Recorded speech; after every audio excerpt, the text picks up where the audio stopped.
Welcome back to the Orange and Black. My name is Sean Holloway, and this show is for Giants fans where we talk everything Giants using analytics, eye test, common sense, and much, much more. And today, the Giants just finished up their homestand, finishing 2-4, and they just finished their series against the Cubs. They lost the series 2-1, and it wasn't particularly good. They did salvage a game, the last game on each of the series against the Nationals and the Cubs.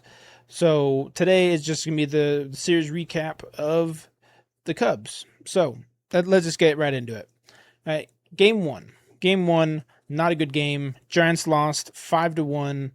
Landon Roop was awful. 4 2/3 innings, 4 earned, 4 hits, 2 walks, 5 Ks. Not particularly good. Javier Assad apparently is the best pitcher in baseball when he faces the Giants. I think he's given up no runs. I think maybe like 5 or 6 hits, maybe over the last 2 starts. He's faced him in back-to-back games. Eric Miller came in, gave up a 3-run home run basically immediately. Giants offense basically did nothing all night. Had 4 hits. Jung Hoo Lee's hit streak ended at 18. Adames and Devers have a batting average under 200 in June, which we're only halfway through, and that's terrible. That's terrible. That can't happen. I'm sorry, that can't happen. Especially for these guys being paid as much as they do, that can't happen. Now, what the Giants did do well was they helped Javier Assad bring his ERA down almost by 2 full points. His ERA was 5.88 when they faced him in Wrigley on June 7th. And in his second appearance, back-to-back, he dropped his ERA down to 3.99. That's almost 2 full points. That's terrible. If only he could face the Giants every single outing, because then he'd probably win a Cy Young. So, too bad for him. Good thing the Giants don't have to face him ever again. I don't know what it is with that dude, but for whatever reason, the Giants can't hit him. I don't understand it. There is a silver lining, though, is that in the 9th, Bryce Eldridge did hit a home run. It was majestic. I loved it. He's one of the very few reasons why I continue to watch this team every night. There really isn't much else.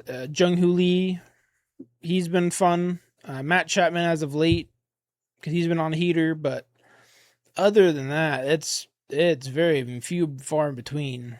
Logan Webb, he's been great his last 2 outings, especially today. But yeah, there really isn't much to watch for this team for me.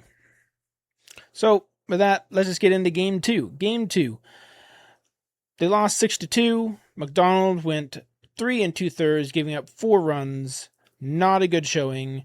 San Martin gave up 2 more. The offense scored a total of 1 run in back-to-back games. That is terrible. And then that's all thanks to Luis Ariz hitting a RBI triple scoring Drew Gilbert. If it wasn't for that, the Giants would have been shut out because they had nothing else. One thing that really pissed me off about this game, Willie Adames. He got thrown out at third on a wild pitch that didn't even make it out of the dirt area around home plate. And it wasn't like the catcher was sitting there looking around, couldn't find it. No, like the catcher knew exactly where it went, took like 2 steps, picked it up, and threw him out at third. Like wasn't even like he had to go all that far. But yeah, horrible base running by this team. It's just it's another example of how horrible they are at base running. And there's a reason why, if you look at the analytics, they are last. They are 30th when it comes to base running. And it's not even close. It's like 1 through 29, and then like 50 levels of crap and dirt and shit and everything. And then there's the Giants, like way down in the basement, like not even close to anybody. And the thing is that's not anything new. Like that's been the thing for the last several years. And they keep saying, oh, we're going to get more athletic. We're going to do more. And here we are, last place. For what, the 4th straight year? Where is this change? I don't see it. But that's enough ranting about that. The Giants lost. It was terrible. Piss poor showing once again by this team.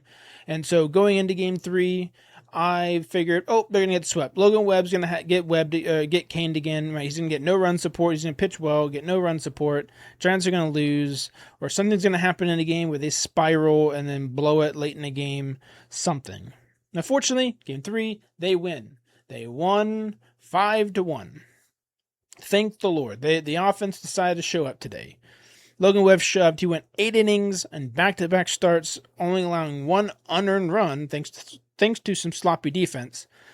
So if you look at his last 2 starts, he's given up a grand total of 2 runs, only 1 of them earned in 16 innings. That is fantastic. That is fantastic. And what's wild is he is the only pitcher in the starting rotation who has gone at least 6 innings in the month of June. Trevor McDonald hasn't. Landon Roop hasn't. Adrian Hauser hasn't. Robbie Ray hasn't. And Tyler Mahle, he is currently injured, but he hasn't pitched in the month of June at all. But still, not even him. Right? Logan Webb's the only starting pitcher in the month of June to go at least 6 innings.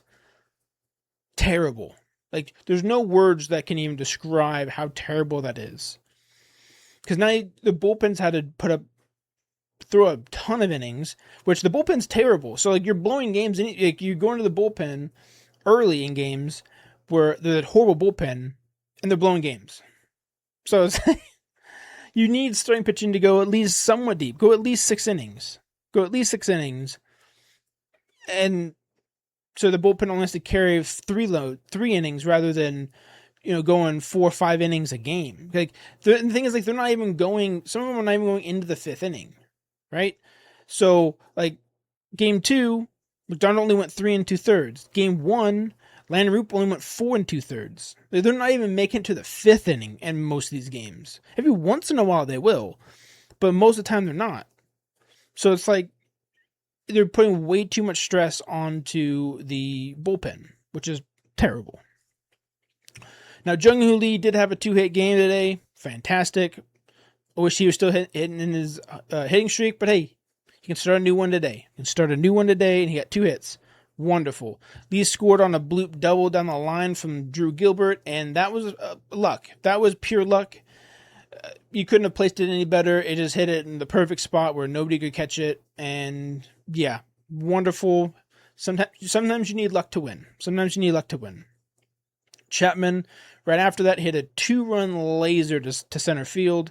107 off the bat with a 20-degree launch angle. That was a pure laser. He's been on a heater. I love to see it. I hope this continues for the rest of the season. I doubt it, but I'll take this heater as we can get it. Bryce Eldridge got an RBI single. He had to walk earlier in the game to continue his on-base streak, which is now at 20 games, which now he joins an elite company, joining Willie McCovey, Mel Ott, Travis Jackson, Ross Youngs, and Fred Merkle as guys who have had an on-base streak of at least 20 games while being 21 years of age or younger since 1901. That is a very prestigious list. There are several Hall of Famers on that list. Yeah, that this kid is the real deal. He is the real deal, and I love to see it. He is definitely going to be the face of this franchise. You can tell. I'm this close from getting a jersey from him or for him. He is a guy. He is the guy. I love it. Jonah Cox then pinch ran for Eldridge in the 7th and forgot how many outs there were and got doubled off on a pop-up to left where he was standing near third base when it was caught. Now, that is just another example. We talked about Willie Dominus in the second game. And now you have Jonah Cox. This is another example of piss poor ability in base running. Little league teams are better than this team. It's horrible, right? Like, Jonah Cox's sole job is to run the bases at this point, right? And how does a pinch runner not take a quick look at the scoreboard or any of those little ribbon things or wherever that you can easily look at How can you not look at those things to figure out what the situation is, how many outs there are, who's on base, whatever? If like, I understand if a player's not actively playing, hasn't played all game, hasn't really been too invested into the game because they're not playing, to not 100% know the situation, what's going on. I understand that, right? However, when it's your turn and you get called, your name gets called, your number gets called to go into the game, it is your job to understand what the situation is before you leave that dugout. Right? Just take a quick look. It's not hard. While you're jogging over to first base to pinch run for him, all it takes is a quick little turn of the head to look at the scoreboard. It doesn't take much. Just a quick little turn of the head. Right? Or as you're going out of the dugout, you look at the scoreboard to see how many outs there are. It's not rocket science, right? These are the little things the Giants are horrible at. They're horrible at this. It's embarrassing. It's so embarrassing. Right? And the thing is, you don't have to look at the scoreboard, right? You have those other little parts. It's posted at different parts of the stadium of how many outs there are, what's the score, the inning, all that stuff, right? You could have looked anywhere and found it. And yeah, it's just, what are you doing, my guy? Like, you don't even steal at second base. You don't, and then you're terrible at base running now. Like, you've forgotten how to run the bases. Like, it doesn't make any sense. It does not make any sense. Like, get off my team. Like, what are you doing here? What are you doing if you're going to make these mistakes? Like, what's the point? Right? And then moving on, because I can go on and talk about the fundamentals and how horrible the Giants are for days. All right, moving on into the 8th inning. Dansby Swanson hit a ground ball up the middle to hit the bag. He was safe at first. Fortunately, it didn't roll away too far, and they were able to keep him at first. Bregman then hit a bloop down right field line that barely made it out of the infield. And then Casey Schmidt decided to throw the ball away at third. For whatever reason, just thought he could get the guy at third when he would have been out by 4 days. Or he would have been safe by 4 days at third. Yeah, threw the ball away. Swanson scored and allowed Bregman to advance to second. And at that point, I was like, oh, here we go. Here we go. Here comes the circus. Right? And then after that happened, Tony Vitello came out to go talk to Webb. Webb basically told him to go sit the hell down. Like, I got this. Get out of here. Give me the ball type of thing. Especially after the last time this happened. Webb was very vocal about wanting the ball this time, which is, I love to see. I love to see it. That's what we need out of our ace, out of our starter, is to take charge and be like, no, give me the damn ball. Give me the damn ball. So I'm happy about that. Vitello left him in there. One pitch later, Jung-Hoo Lee saved the game.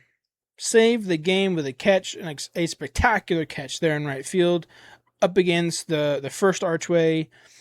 Saved the game. Saved the game. If that ball fell and Jung-Hoo Lee didn't catch it or whatever, I feel like that inning would have spiraled. That was that time for where the Giants end up blowing it. Where they just can't stop the bleeding until the Cubs take the lead. But fortunately, Jung-Hoo Lee came for the ball. It would have, like I said, it could have been a big inning, but they ended it there. Done. All right. Saves the game. The Giants do get the run back in the bottom half of the 8th inning. Luis Ariz could have scored more, but swung at ball number 4 and ball number 5. And ball number 5 ended up being a pop out to end the inning. And then Caleb Killian shut the door in the 9th. So the Giants finished the series, salvaging the final game of it. Final score of 5-1. Now, there are some things that we should all keep an eye on, because these are some crazy numbers, right?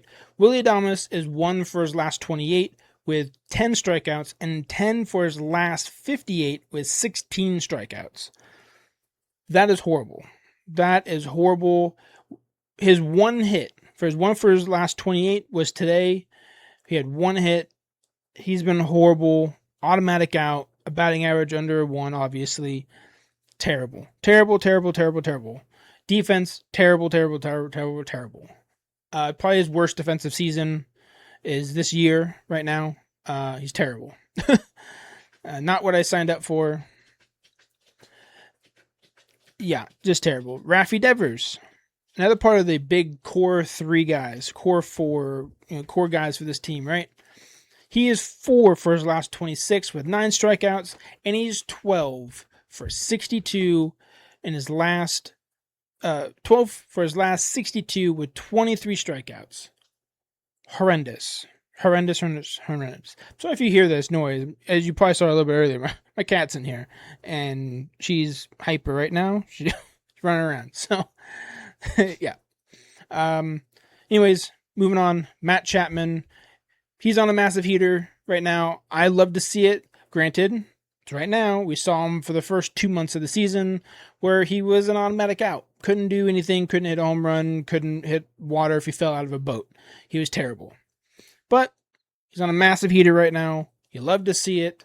Matt Chapman, he is 7 in his last 7 games, he is 11 for 23 with a 478 batting average, a 600 on base, a 913 slug for a 1513 OPS with 3 home runs and 7 RBIs. That is insane of a heater. Insane. His last 15 games, he is 20 for 51 with a 392 batting average, a 484 on base, an 824 slug for a 1308 OPS with 6 home runs and 22 RBIs. That is crazy. I love to see it. Giants are still losing. But hey, at least Matt Chapman is on his yearly heater. Goes hot for, scorching hot for a few weeks or a couple days or a week or whatever, right? Love to see it.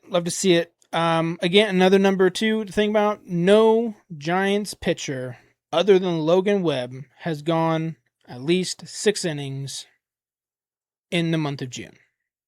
6 full innings. Yeah, it's bad. That's bad. And now they get to go face the Braves and the Marlins for 3 each. So those games should be fun because the Braves are the best team in baseball, so it's gonna be fun watching the bullpen get blown out, and the pitching staff get blown out. The Marlins are a scrappy team, so should be fun. It should be fun. Anyways, I'll leave it there. If you like this content, don't forget to hit the like button, subscribe, turn on notifications, share this with everybody that you know. Please leave a comment section down below and tell me what you think. What are your takes on this whole series? What do you think, the Giants should do come trade deadline? What about Matt Chapman? All that stuff. So let me know what you think. Don't forget to follow me on X and Instagram at orange_blackpod. And with that, I'll see you on the next one. Go Giants.